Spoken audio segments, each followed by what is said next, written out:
What is up, ladies and gentlemen of the online Jamily? This, of course, here's JamiroFan 2000 with another episode of JamiroFan Talks About. For the uninitiated, this, of course, is my reoccurring discussion series here on my YouTube channel where I take a look at the past, present, and future of Jamiroquai, and they're now over 30 years of musical making. And this episode is going to be dealing with merchandise, specifically new Japanese merchandise. Now, here on my channel, I have talked about in the past lots of different collaborations of clothing to happen along mostly during the automaton era to now of Jamiroquai, and of course there was a few Japanese collaborations with Yuki Shop, and of course another one with Ko, which was of course last year.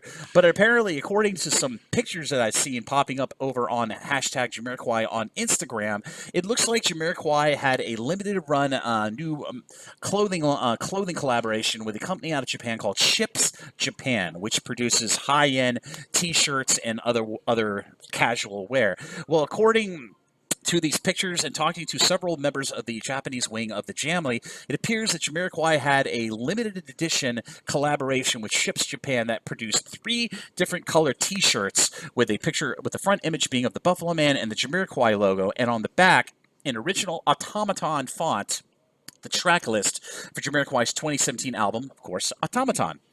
Now, apparently, I did reach out to JMQHQ HQ for more information about this collaboration. They were more gracious to send me a few extra tidbits about this apparently limited-run collaboration.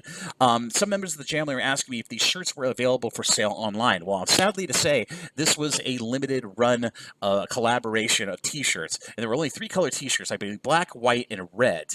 But these T-shirts apparently were only available for sale in Japan. And sometimes merchandise can be country only and there is no international sales allowed.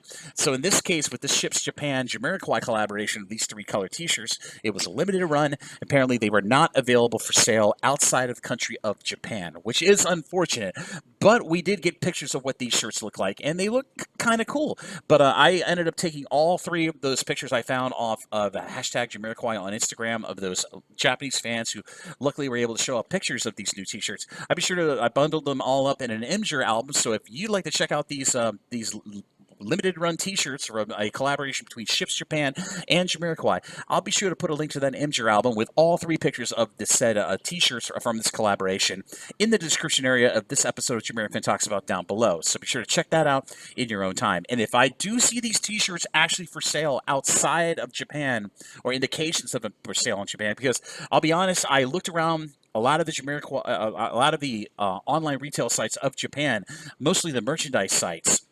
And apparently these shirts were not listed online. I even checked SHIPS Japan's official site at shipslimited.co.jp, and these shirts were not listed. So obviously, given it's a limited run, they were selling these online. So volume was not available, at least in this case. But that's it for this episode of JamiroFan Talks About. I hope you enjoyed this episode of JamiroFan Talks About. And be sure to like and subscribe, and be sure to ding the bell on your YouTube to stay up to date on all the latest new content coming from the JamiroFan 2000 YouTube channel. As always, I will always further endeavor to try to bring you all the latest Jamiroquai news when I can and where it's available. But as always, this is JamiroFan 2000, and I'll see you really soon with more Jamiroquai related videos here on the JamiroFan 2000 YouTube channel. Bye-bye, everybody, and take care.